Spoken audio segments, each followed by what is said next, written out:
That's when it hit 120, and it just pumped from there. It's been bouncing up and down between 140, 135, 150, but those are pretty good gains to have in not a lot of time. So keep that in mind. So if you follow me on Twitter, I'm try to be more, more active on there, but you might just end up making a good amount of money.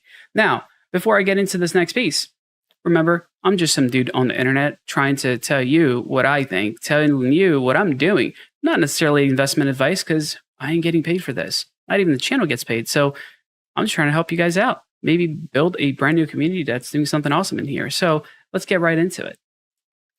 Quant Network. Yeah, I got a slideshow. I know. I'm nerding out on this one. It's too exciting for me not to do this. So Quant Network. It's the integrating blockchains without adding a blockchain. Like this might sound complicated. It's not. I'm gonna try to break it down as simply as I can. I'm not going to go into very nitty-gritty details, but I do want you to take a look at the things that I always say is important when you're looking at a new coin. And the first thing that I think everyone needs to do is look at the CEO, look at who the team is. And I could go over everybody on the team, and they have a pretty good team. But just looking at Gilbert, not Gilbert Grape, man, I can't stop thinking of that movie when I read his name every time. But he's done some pretty cool things. As far as big companies, I mean, he's been part of BP, HSBC, like he's been with some pretty big organizations. Not only that, he's been with, the Ministry of Justice and, Bank of England. Like that's pretty impressive to have in your resume. And that also means that you're pretty well connected when it comes to cybersecurity and all things blockchain. Because at the end of the day, these companies might not have blockchain things set up, but I guarantee you, they're not only talking about it, they're implementing it on the back end as well. And this is where his, background kind of comes into play. And this is like old, right? So we got even more new stuff here. He was 2 years with the Federal Reserve System. Everybody knows that blockchain is the future. They're working on stuff. So if you have somebody that has been involved this deeply when it comes to finances of a country, guess what? He knows a thing or two. Not only that, you got somebody that's on the European Commission board.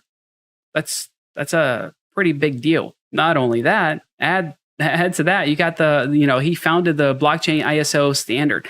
At the end of the day, he's trying to standardize things, and this puts him in a great position to make this company very, very profitable, right? Like if you think about it, he's got the connections, he's got the background to be able to take this thing to the next level.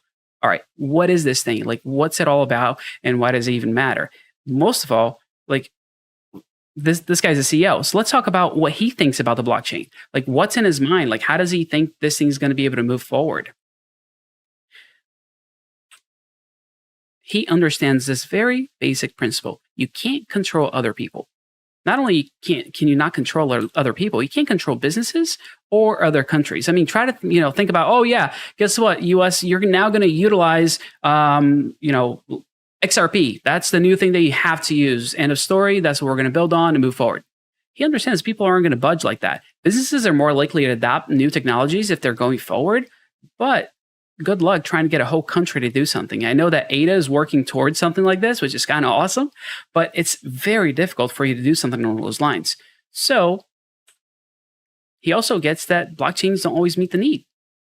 What does that mean exactly? Well, at the end of the day, you can build something and it might be wonderful for the first, second year, but it might not, be what you need long term. Sometimes you build something with, let's say speed in mind, and you didn't think about the scalability. Let's say that business that built something now, is 4 times the size of what it was before, and they weren't expecting that growth. Well, that blockchain might be a little bit not robust enough to be able to handle those things. So people need to keep in mind that this is an evolving technology. Like at the end of the day, Bitcoin is all great. I mean, I'm all for Bitcoin, but it is super, super slow. I don't think anybody was thinking about that when it was first implemented.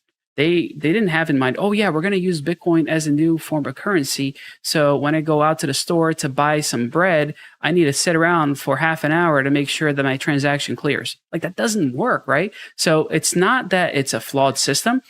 There's no possibility for you to think of everything when you're first building a blockchain. Not only that, creating new blockchains costs time and money. And when I say time, I'm talking about roughly 8 months. That's the average development time for a new blockchain. And for you to get that done in 8 months, you're looking at about $4 million to put together a new blockchain. So he gets that making things new, it's not very fun when it comes to spending money or time. So he gets all of these things, and his idea is, how can I fix it? Not only fix it, how can I make it better? Because if you're trying to fix something, you're going to rebuild it. You're going to start from scratch.